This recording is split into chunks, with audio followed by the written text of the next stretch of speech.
Hello everyone, welcome back to the You Like That podcast. You're joined with me in a lockdown session, and my name's Adam and I'm one half of the You Like That podcast. Obviously, we're still in lockdown. We can't do our show like normal. Jack's been doing midweeks. He just put up his True Lies one. Definitely check that out because I didn't watch it. The movie, that is. Great review, as he always does. But today I'm going to bring you the Hitman's Wife's Bodyguard review today. Just because I did say it, and I don't want to feel like I wasted my money. And I got to bring you guys some sort of content. And it is, I guess, a bigger movie in a sense, with big stars in it, so maybe certain people might want to go out and see it. So I'm going to tell you why, like normal, if you should or if you shouldn't. And yeah, lockdown fucking sucks, and it just gives you no motivation to do anything, and restricts you from seeing certain movies, and it's not fun. But hopefully all goes well, and this doesn't extend too long, and we can get back to our normal programming very soon. So with that, I'm going to start off. I'm going to give you guys some news, because there's been a bit in the time that we haven't been doing the main show. So straight off the bat, John Wick 4 has started production, which is very, very good. Cannot wait for that. Obviously, we've had the list of new cast members that have been coming into this movie. Hiroki Sanada, Donnie Yen, some great martial artists that is going to really fucking make this movie. Mwah! Chef's kiss. Delectable in action. Knives Out 2's also started filming in Greece. So we're going to get something more international. Maybe they use Greece as just their filming location. Maybe they say the story is taking place around Greece or somewhere in Europe like that. Either way, it could be good. Very excited for that one. Obviously, the casting that we've had for that is just, again, insane for one whole movie to have a list of talent like that. So that is going to be very, very, very fucking interesting once that comes out. Some new trailers. We did get a trailer for Don't Breathe 2. For anyone who hasn't seen the first Don't Breathe, how do you describe it? Blind man is superhuman and is not great guy, I guess. Same sort of thing by the looks of this trailer. It looks like he has a kid, or the trailer's alluding to he's stolen a kid, but he wants to look out for it as if it's his own kid. So it's going to be fucking weird, but it's going to be weird, basically. But that's coming out. We've got a trailer for that. We also got a trailer for The Many Saints of Newark, which is a Sopranos story, which is, if there's anyone that's ever watched The Sopranos, the massive mafia-based TV show, based on a mob group. We're getting a movie based on the childhood of Tony Soprano. And as a great touch, James Gandolfini, the actor who portrayed Tony Soprano in the series, did pass away a number of years ago. His son is going to be playing young Tony Soprano, so very, very interesting. His name is Michael Gandolfini. So taking his dad's mantle and portraying the child version of his dad's adult character in this upcoming movie, which could be really good if you're into the mafia type stuff. They are very interesting movies. You just kind of got to get used to the accent. The accent is one of the big ones for people in that one. So we'll be getting that. You've also got likes of Vera Farmiga in that as well, playing the mum and whatnot. What else have we got? Oh, boy. Who didn't see this one coming? Harrison Ford injured on the set of Indiana Jones 5. Was anyone not expecting this to happen? An injury that is putting him out for 6 weeks of filming. Come on. Guys, you cannot be excited for another Indiana Jones film if Harrison Ford is still in it. I know it's nostalgic. I know it's great to see him back as Indy. But he's too fucking old. And all he's doing is just ruining his body. And surely this movie is not going to be good. And this is one injury. I don't even want to bother counting how many there will be by the time this film gets finished. Or even if Harrison Ford is going to be alive by the end of it. Who knows? So, I don't have any hopes for another indie film at all. Just give me Uncharted and we'll just call that. Indiana Jones. New Transformers movie. We spoke about that they have announced a new one to be coming out. It has been given a title. Transformers Rise of the Beasts. Which means we're getting Beast Wars. We're finally fucking getting Beast Wars in a live action movie. It was great. Me and Brooke have just been going and been just marathoning all the Transformers films, which has been amazing up until Age of Extinction, for obvious reasons. But the only shining grace about Age of Extinction was getting the Dinobots, which was massive. But now, we're going to get the Beast Wars. We're going to get Optimus Primal. We're going to get all the Beast versions of all our favourite characters, to which we've also got the casting for Optimus Primal. It's Mr. Ron Perlman himself. Makes complete sense when you look at him. His voice just suits it. Optimus Primal is a gorilla version of Optimus Prime. That's his transforming attribute, I guess you could call it. But yeah, we're going to get that as our next installment for Transformers. You're either with it or you're against it. Either way, it's going to sell toys, and I'll probably buy them. And we also got a bigger, more extended ShangChi trailer, which was more jam-packed about what more to expect in this movie.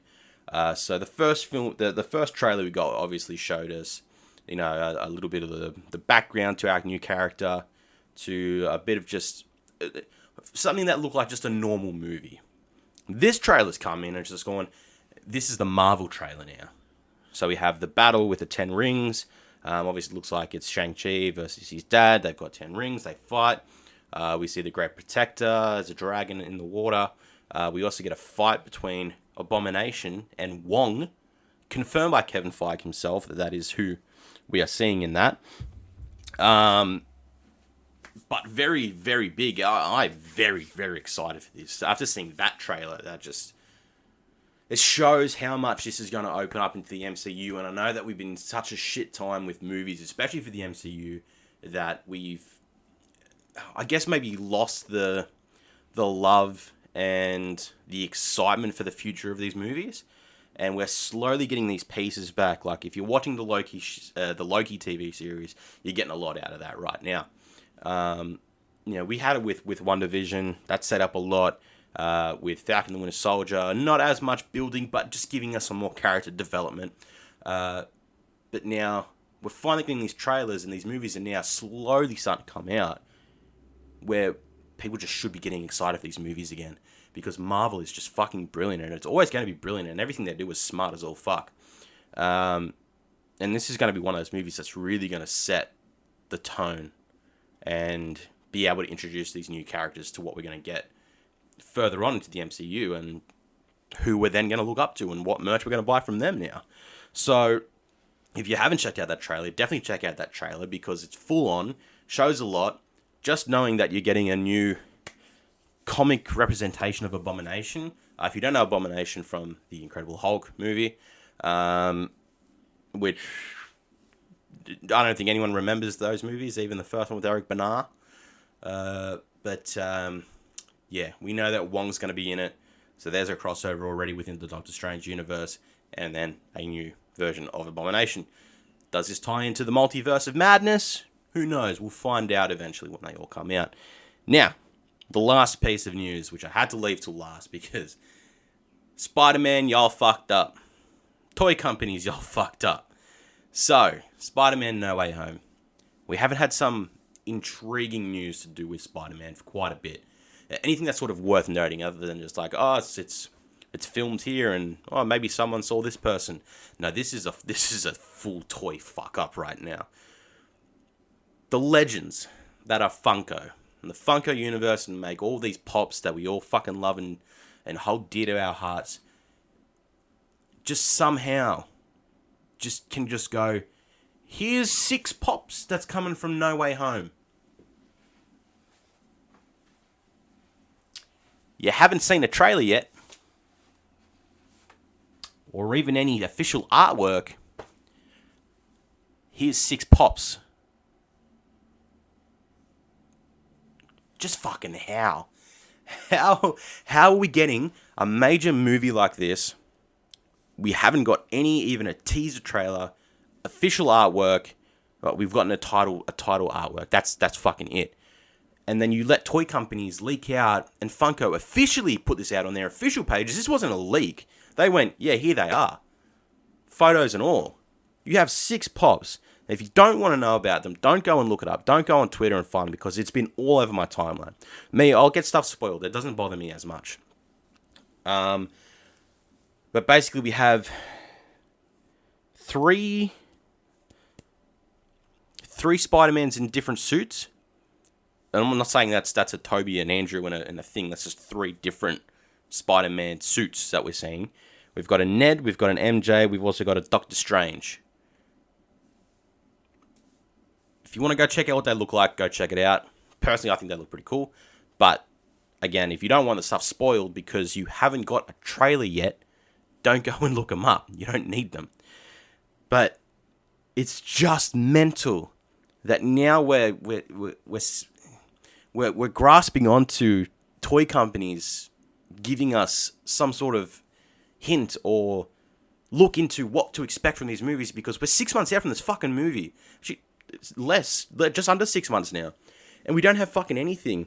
And I don't know why Marvel don't want to put anything out just yet. I don't know if it's a marketing thing or whoever runs that fucking boardroom, and if it's something to do with Sony maybe, because they're still crossing with the deal. Why they haven't bothered to drop anything yet. They can't be like, I put it out and I've been saying this a lot. Twitter, you need to shut the fuck up. For real, man. Because you are ruining a movie that hasn't even come out yet. You can't keep fantasy building your own movie because everyone's starting to bite onto what these things are and what people are putting out into the universe and going like, oh yeah, no, it's going to be this because I just made it up in my head and put a tweet out there and now everyone's on board with it. That's not how it works, because then that's not going to happen in the movie and you're going to be disappointed and you're going to hate this movie. That's your fucking fault. That's not the company's fault. That's you fantasy building a movie. So, Twitter, shut the fuck up. Stop building a movie. Just wait for it to come out.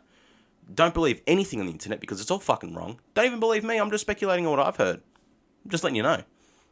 But Twitter fucking sucks. It's such a cesspool of people that are just dumbass fucking rednecks that want this movie to be X, Y, and Z. And if they don't get that, then it's the worst movie in the world. Well, sorry, you made that movie in your own mind. That's not... When you haven't been given anything official, the only official thing you have is that Alfred Molina's coming back. So fucking what? That doesn't mean that Toby and Andrew are coming back. That doesn't mean that every other fucking villain in this movie is coming back. That's you building that yourself. And now, you have toy companies going, yeah, fuck ya, here's some toys that don't include anything that you've said. So you're already on the fence going, oh, this movie fucking sucks because I don't like what that suit looks like.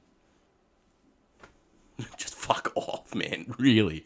It's so dumb. It's so pathetic. Twitter, you fucking suck. That's my rant for that one. Anyway, we still don't have a trailer for Spider-Man. We still have nothing proper to report on Spider-Man because, for whatever reason, that boardroom goes, nah, wait until we're a week away. I guess. I don't fucking know. So don't expect anything from Spider-Man anytime soon. I don't think at least until Loki's finished releasing. I think there's 2 episodes left, so maybe 2 to 3 weeks we might have something. But don't hold your breath, because look how far it's gotten you now. Leaked toys online. Anyway, that's the news done. Not the best to end on there, but you just got to hear it. You just got to hear it from the man, what it's like. All right, let's jump into the Hitman's Wife's Bodyguard and get this one out of the way, because, you know, it's a movie like that. All right, so the Hitman's Wife's Bodyguard. This was released in 2021. This is directed by Patrick Hughes. He's directed Expendables 3. He also directed the first Hitman's Bodyguard. Runtime of 100 minutes. Budget of 50 to 70 million estimated. And currently boxed in 44 million in the box. Which, for a movie like this, I'm not surprised. It's a action comedy that was never going to draw in a massive crowd anyway. So you kind of got to take what you can from this. Rotten Tomatoes score, though, 27% with the critics. But 79% with the audience. So it's a down here, up here thing. So it's more for the fans, this type of movie, because it's It's stupid. It doesn't make sense. But hey, if you like the people that are in it, you like the people that are in it. Which, it's a stacked cast on this one, man. Ryan Reynolds, Sam Jackson, Salma Hayek, Antonio Banderas, Frank Grillo, Morgan Freeman. Come on. That's a stellar cast there. That's a lot of big names for a movie. And you got them all in one. Don't know how they got it done, but hey, they all came on board. So the quick plot summary here: the world's most lethal odd couple, bodyguard Michael Bryce and hitman Darius Kincaid, are back for another life-threatening mission. Still unlicensed and under scrutiny, Bryce is forced into action by Darius's even more volatile wife. Soon, all three are in over their heads when a madman's sinister plot threatens to leave Europe in total chaos. Where have you heard a story like that before? Jesus Christ. So, the Hitman's Wife's Bodyguard. Was this movie good? Depends who you ask. Me, I didn't mind it. I didn't love it. I probably won't watch it again unless I really had to, but it's not something I see myself going, yeah, fuck yeah, that was an incredible comedic genius. That was full of action. No, it had its moments, definitely, as you'd expect from, people of this caliber. You've got Salma Hayek, Sam Jackson, and Ryan Reynolds, who have all been together in this movie previously for the first one, so they've already got some sort of connection there. Does it carry over into this one? It's pretty much exactly the same. It's just more Salma Hayek now. She's incredible. She's brilliant to watch. She's just a great actor in general. And she really probably is the driving force behind this whole movie. It is a lot more her movie than anything. Ryan Reynolds carries this whole thing as he's taking a sabbatical from bodyguarding. Sam Jackson's just getting a bit too old, so he can't do as much anymore. So they just go, just kick back and just be that guy around there. Cool. And yeah, so basically it's just an okay movie. It's not bringing anything new to the table. It doesn't look gorgeous or anything. It's not visually striking. The jokes are, it's a dick and fart joke against, like an Eddie Murphy raw delirious joke. It's a lot of them are dick and fart jokes, and they're not for everyone. They're not great. Then there's some that are like, that was small, effective, funny, cool. But there's not many of those ones, I'll tell you that much. The story is a standard bad guy wants to take over the world, and they now have to stop them, because just like Fast and Furious, you can't get the normal government bodies to do this type of shit. You need some random people to do it. It all happens. It's exactly what you expect. Excuse me. Spoilers for this one as well. No one dies. They're all alive. You have a kicker ending joke sort of thing where Salma Hayek and Sam Jackson character want to have a baby. They find that he's infertile, and they can't. The movie ends with them basically saying that they want to adopt Ryan Reynolds' character. Jokes, because it's, yeah. You watch the movie and you'll figure out it's a whole thing behind it. But effectiveness is not great. You can either sit and just roll your eyes at this movie, which I think a lot of people will in general. I guess for me, I'm a bit biased because I really love Ryan Reynolds as a person and his acting. It's just on my level of like hitting in my brain and being like, you think that's really funny. So it just sort of snowballs down to every movie that he does. And my brain just goes, we like that guy. You gotta like that movie. And this is how my brain works sometimes. It's not fun, but that's how my movie experiences go, basically. There's some real shameless product placement in this by Ryan Reynolds himself, who owns a gin, Aviation Gin, and lo and behold, they're in a nightclub where they're doing spy work, and there's a whole wall of Aviation Gin. And you just go, Ryan, come on, mate. You can't be doing that in your own film. But I guess it's sort of his way to make a bit more money out of it. And, whatever fucking works for him. It works. Morgan Freeman is Ryan Reynolds' stepdad. That was supposed to be a big joke. Sam Jackson's like, how is he black but you're white? And he's just like, it's my stepdad. Don't be so racist. Again, so even as I'm explaining, you're like, ha ha ha, ha.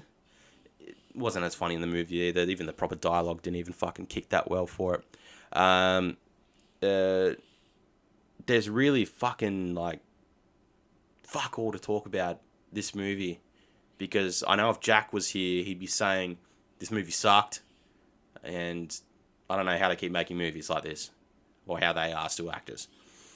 Jack, tell me if I'm wrong. But it's just, I'd say go out and see this movie you want to, but you can't really right now if you live in the Sydney Illawarra area, because you are in lockdown and all those cinemas are closed.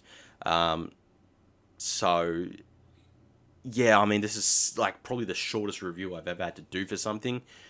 And it's literally because there's nothing else I can tell you about this movie. It's just not, like, for me, it's not fucking terrible. It's not good. Not by any standards. But it was watchable. It was just watchable for me. But it had no climatic ending. It tried to have heart. It tried to have emotion, as they always do. But you just sit there and laugh at it because it's just stupid.